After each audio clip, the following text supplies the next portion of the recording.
झारखंड संरक्षित भू अर्जन अधिनियम 2010 लागू है, लेकिन इन अधिनियमों में भू अर्जन, पुनर्व्यवस्थापन, पुनर्वास, मुआवजा भुगतान की नीति अलग अलग रहने के कारण राज्य के मूलवासी आदिवासी को विस्थापन के बाद उचित पुनर्वास, पुनर्व्यवस्थापन, मुआवजा भुगतान भी अलग अलग होता है, जिसके कारण विस्थापन के पश्चात एक दो पीढ़ी के बाद विस्थापितों के परिवार की स्थिति दयनीय हो जाती है।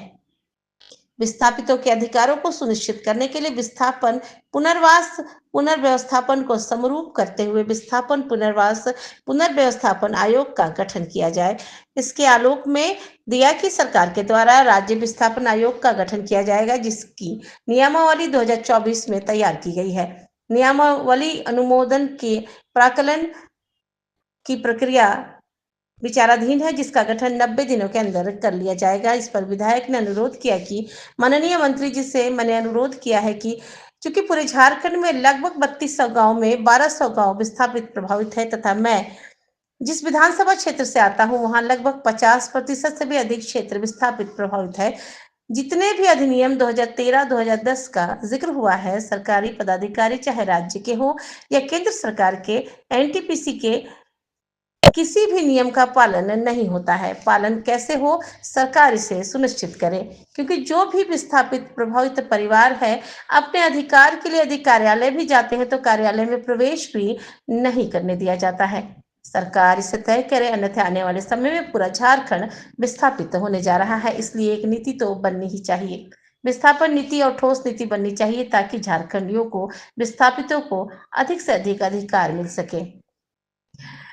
इस पर मंत्री दीपक बरुआ ने जवाब दिया कि हम लोगों ने स्पष्ट कर दिया है कि राज्य गठन के पहले से बहुत तरह से लोगों को विस्थापन झेलना पड़ा है, चाहे कोल बियरिंग एक्ट हो या परियोजना योजना में किसी के नाम से जमीन अधिकृत की गई हो, वहां के सारे लोग विस्थापित हुए जो पूर्ण रूप से पुनर्स्थापित नहीं हो पाए हैं तथा अभी भी विस्थापन का दंश झेल रहे हैं। यह बात एकदम सही है। इसलिए राज्य सरकार मुख्यमंत्री ने विस्थापन एवं पुनर्वास आयोग के गठन करने की घोषणा उन्होंने पूर्व में ही किया है। दिनांक 8/7/2024 को मंत्रिपरिषद की बैठक में इस प्रस्ताव को पारित भी किया गया है और नियमावली बनकर तैयार है। हम लोग 90 दिन के अंदर मंत्रिपरिषद में स्वीकृति करके आयोग गठन का मार्ग प्रस्तुत करेंगे। इसलिए आश्वस्त करते हैं कि सभी सदस्य इस प्रस्ताव को वापस लें। इस पर विधायक रोशनलाल चौधरी ने आग्रह किया कि मंत्री जी के जवाब से मैं पूर्ण रूप से संतुष्ट हूं, लेकिन 90 दिन के अंदर मैं समझता हूं कि कितने नए परियोजनाओं की शुरुआत हो जाएगी। मैं चाहूंगा कि यदि तब तक के लिए विस्थापितों के हक के लिए आपके सरकार के जो अधिकारी डीसी, एसडीओ, सीईओ है, जो अधिनियम आपके द्वारा या सरकार के द्वारा बनाई गई है, कम से कम सख्ती से लागू हो। मैं आपसे यह अनुरोध करना चाहूंगा। पतरातू से जय किशन पाठक की रिपोर्ट। धन्यवाद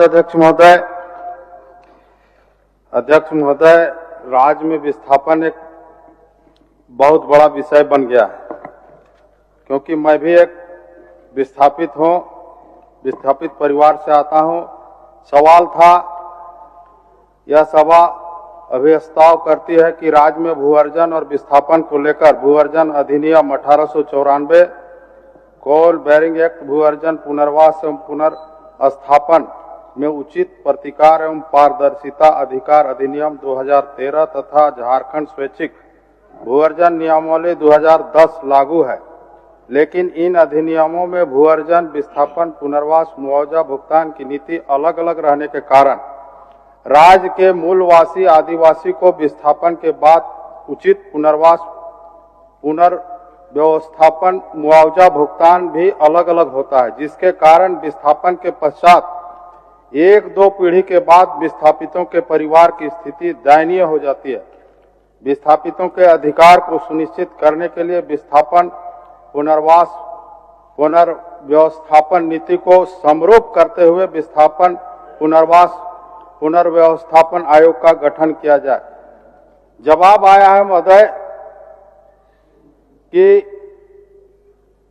सरकार के द्वारा राज्य विस्थापन आयोग का गठन किया जाएगा और नियमावली 2024 तैयार किया गया है और नियमावली अनुमोदन के प्रक्रियाधीन है और इसका गठन 90 दिनों के अंतर कर लिया जाएगा। माननीय मंत्री जी से हम अनुरोध करेंगे, क्योंकि पूरा झारखंड मतलब 3200 गांव में 1200 गांव विस्थापित प्रभावित है और हम जिस विधानसभा से आते हैं 50% से अधिक विस्थापित प्रभावित क्षेत्र है। जितने भी अधिनियम यहाँ 2013, 2010 की जिक्र आई है, आपने जवाब दिया है।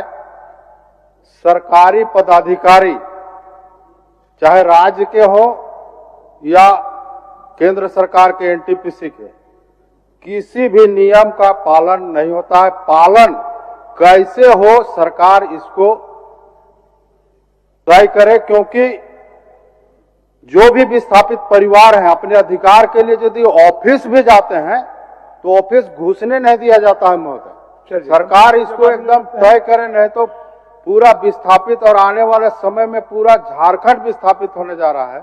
इसलिए एक नीति तो बनना ही चाहिए, विस्थापन नीति, और ठोस नीति बनना चाहिए ताकि झारखंडियों को, विस्थापितों को अधिक से अधिक अधिकार मिल सके। माननीय मंत्री जी। यस महोदय, माननीय सदस्य ने जिन बातों को प्रस्ताव के माध्यम से लाया, इसमें हम लोग ने स्पष्ट कर दिया है कि राज्य गठन के पहले से बहुत तरह से पूरे राज्य में लोगों को विस्थापन झेलना पड़ा है, चाहे कोल बेयरिंग एक्ट हो या कोई परियोजना किसी के नाम से जमीन अधिग्रहित की गई हो, तो वहाँ के बहुत सारे लोग विस्थापित हुए जो पूर्ण रूप से पुनर्स्थापित नहीं हो पाए हैं, अभी भी दंश झेलना। ये बात एकदम सही है अध्यक्ष महोदय। इसीलिए राज्य सरकार ने, माननीय मुख्यमंत्री ने इस पर पूर्व में भी इस बात को घोषणा किए हैं कि